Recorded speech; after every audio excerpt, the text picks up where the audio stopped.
প্রিয় শিক্ষার্থীবৃন্দ, আসসালামু আলাইকুম। স্বাগতম জানাচ্ছি তোমাদেরকে আমার ইউটিউব চ্যানেলে।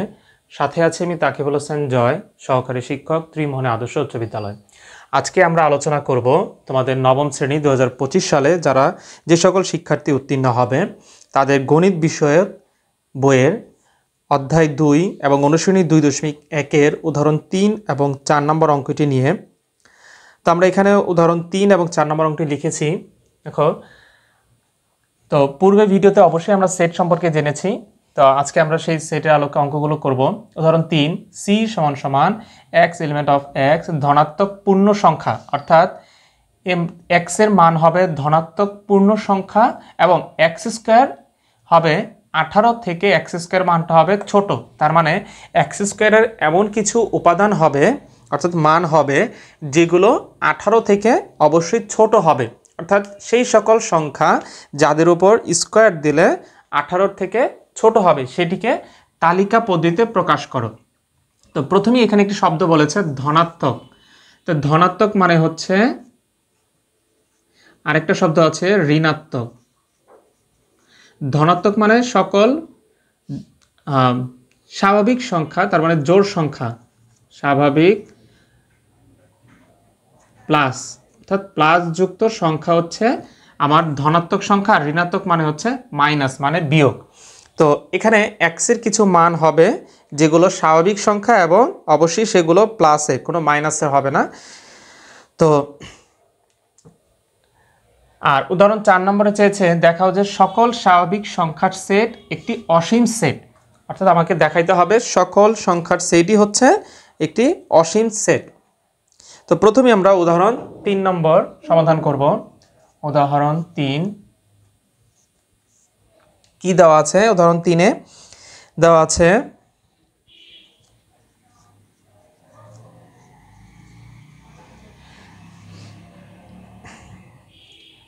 আছে C is equal to X অনুপাত এক্স ধনাত্মক, তার মানে প্লাস পূর্ণ সংখ্যা, কোনো ভগ্নাংশ সংখ্যা হবে না, দশমিক সংখ্যা হবে না, এবং এক্স স্কোয়ার মান অবশ্যই 18 থেকে কম হবে, মানে ছোট হবে। তো এখানে আমরা ধনাত্মক পূর্ণ সংখ্যাগুলো একটু লিখে নিতে পারি। ধনাত্মক পূর্ণ সংখ্যা, ধনাত্মক পূর্ণ সংখ্যা কোনগুলো? যেমন 1, 2, 3, 4, 5, এগুলো হচ্ছে ধনাত্মক পূর্ণ সংখ্যা।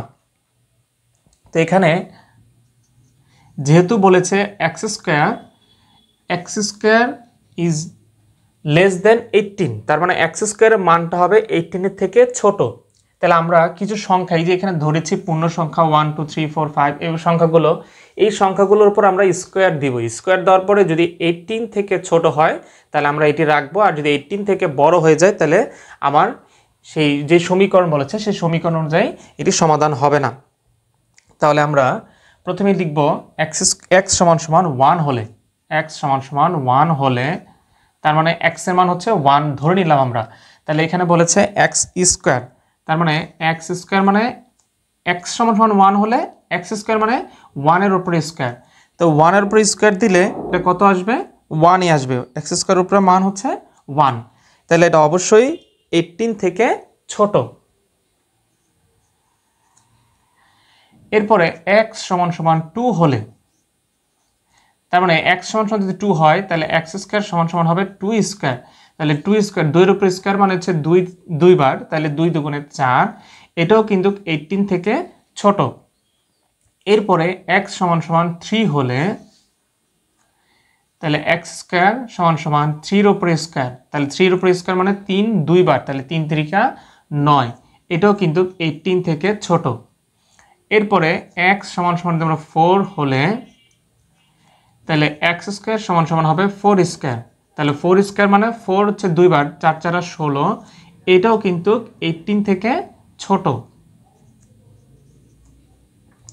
এরপর আমরা যদি এক্স সমান 5 হলে ধরে নেই, তাহলে এক্স স্কোয়ার সমান 5-এর উপরে স্কোয়ার, তার মানে 5-এর উপরে স্কোয়ার মানে 5 2 বার, 5 5 25, এটা কিন্তু আবার 18 থেকে বড়। তাহলে খেয়াল করো এখানে আমার এই কয়টি মান কিন্তু রয়েছে যা 18 এর থেকে ছোট, কিন্তু এখানে এসে 25 ইজ গ্রেটার দেন 18, তার মানে 18 থেকে 25 বড়। যেহেতু আমার এখানে বলে দিয়েছিল যে এক্স এর মানগুলো হবে, উপাদানগুলো হবে ধনাত্মক পূর্ণ সংখ্যা, এখানে সবগুলোই পূর্ণ সংখ্যা, এবং এক্স স্কোয়ার হবে 18 থেকে ছোট, মানে এক্স স্কোয়ারের মানটা হবে 18 থেকে ছোট। তা আমরা এখানে এই প্রথম চারটি পেলাম যেটি 18 থেকে ছোট, কিন্তু লাস্ট শেষে যে পেলাম 25, এটা হচ্ছে 18 থেকে বড়। যেহেতু আমরা 25 18 থেকে বড় পেয়ে গেছি, তাহলে আমাকে আর এক্স স্কোয়ারের মান ধরে করতে হবে না। তাহলে শর্ত অনুযায়ী 25 আমার গ্রহণযোগ্য নয়। তাহলে সুতরাং 18,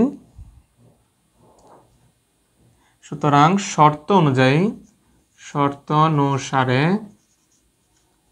শর্ত অনুসারে গ্রহণযোগ্য ধনাত্মক পূর্ণ সংখ্যা, গ্রহণযোগ্য ধনাত্মক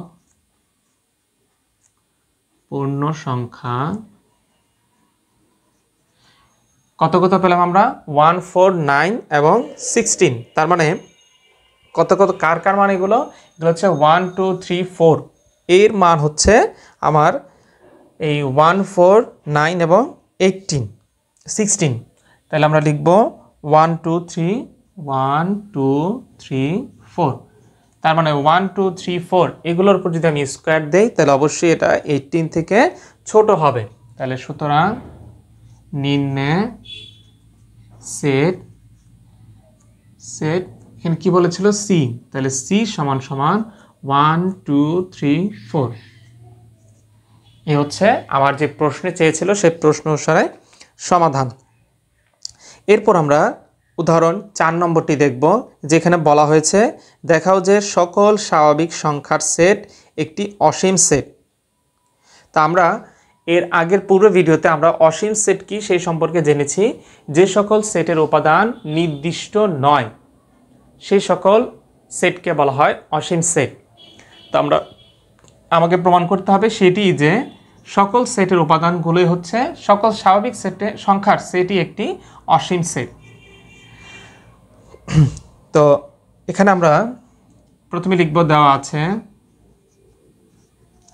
কি বলা আছে এখানে, যে দেখাও যে সকল স্বাভাবিক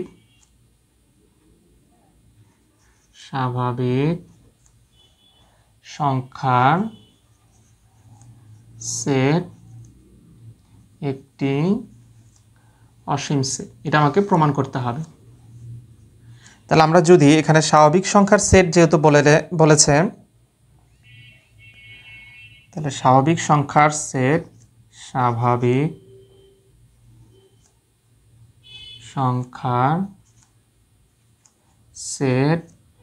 এন সমান সমান আমরা ধরে নিলাম 1, 2, 3, 4, 5, 6, 7, 8 ...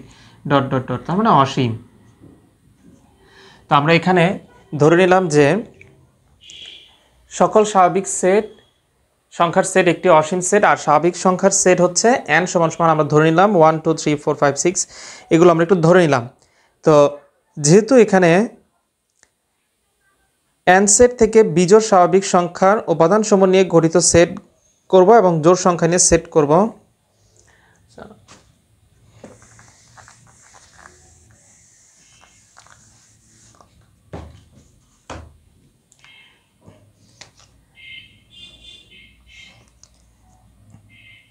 n সেট থেকে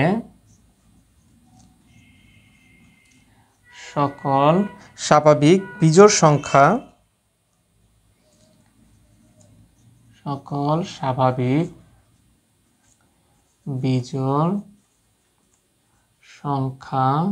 নিয়ে গঠিত সেট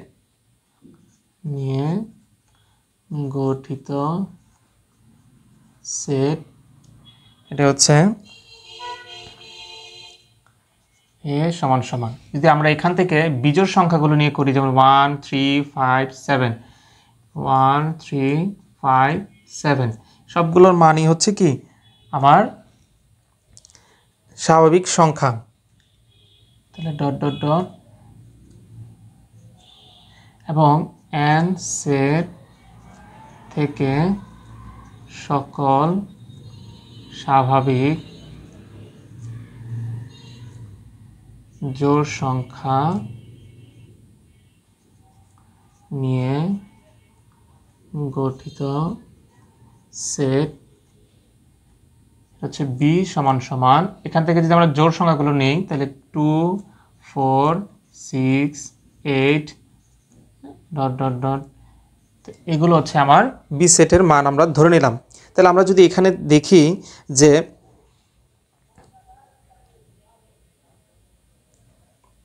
লিখব, যেমন আমরা যদি নিই এখানে তিনের গুণিতক সমূহের সেট, 3 এর গুণিতক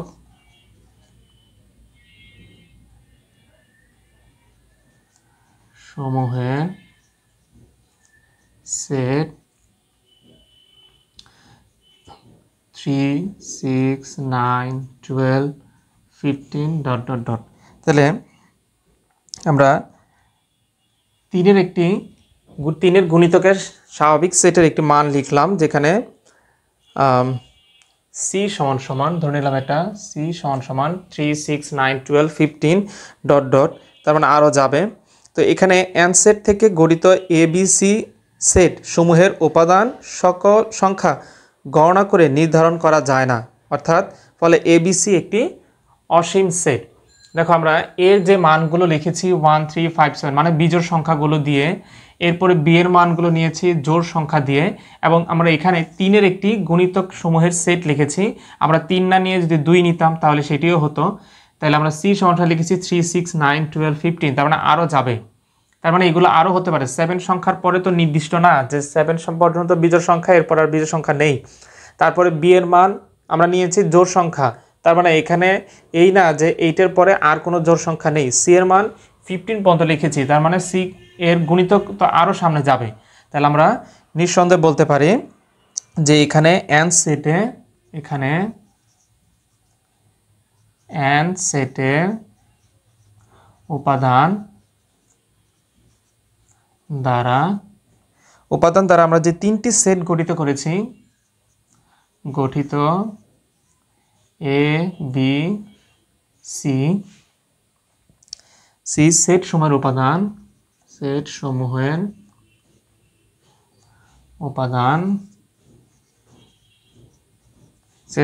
উপাদানগুলো কি, এগুলো গণনা করা যাবে না। উপাদানগুলো গণনা করে নির্ধারণ করা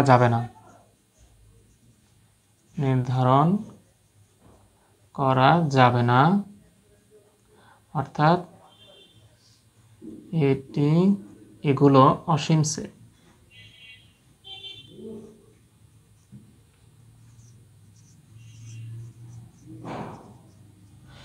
এবং আমার প্রশ্ন তো বলেছিল যে দেখাও যে সকল স্বাভাবিক সংখ্যার সেট একটি অসীম সেট। তাহলে আমরা এখানেও পেলাম যে আমরা এন এর কিছু নির্দিষ্ট মান নিয়েছি, যেগুলো দিয়ে গঠিত সেট উপাদানগুলোর মানও কি আমার অসীম।